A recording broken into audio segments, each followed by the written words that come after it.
Why was the book written? Question number 9. Well, the book was written to the 7 churches in Asia Minor. So how does that message statement relate to their circumstances? Well, these churches, as we're going to see, are under great persecution and oppression. 2 of them are being strongly persecuted. And also these churches, except 2 of them, are involved in sin. And so that's how the book of Revelation relates to the original audience. The purpose of the book is to comfort the oppressed churches of Asia Minor and stimulate them to practical holiness through a future reminder of God's conquest and punishment of evil. Boy, if you're struggling in the first century or any century as a member of a church or as a Christian, what an encouragement it is to know that you're on the winning side, because God in the end wins. So this book and its futuristic drama is a huge encouragement to those churches and any church or Christian over the last 2,000 years.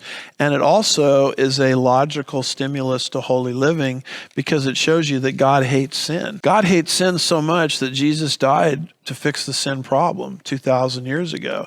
And he hates sin so much that he's bringing his kingdom to the earth where sin won't be tolerated. And if God hates sin that much, because I can see his hatred for it in his future program for sin, then maybe I should think twice about sinning as a Christian. Maybe I should live a holy, sanctified life because the God that I'm connected to hates sin. So you can see how this message would have an impact on those 7 churches. That's my answer to people who say, well, you guys that are futurists, remove the content of the book from the relevancy of the first century Christians. Nonsense. This book would encourage the first century Christian and any Christian. And it would sanctify the first century Christian practically, just like it would any Christian. So a futuristic interpretation of the book does not break the prophetic content of the book from the original audience of the first century. That's what prophecy is supposed to do for us. 2 Peter 3:10 and 11 says, "But the day of the Lord will come like a thief, which the heavens will pass away with a roar,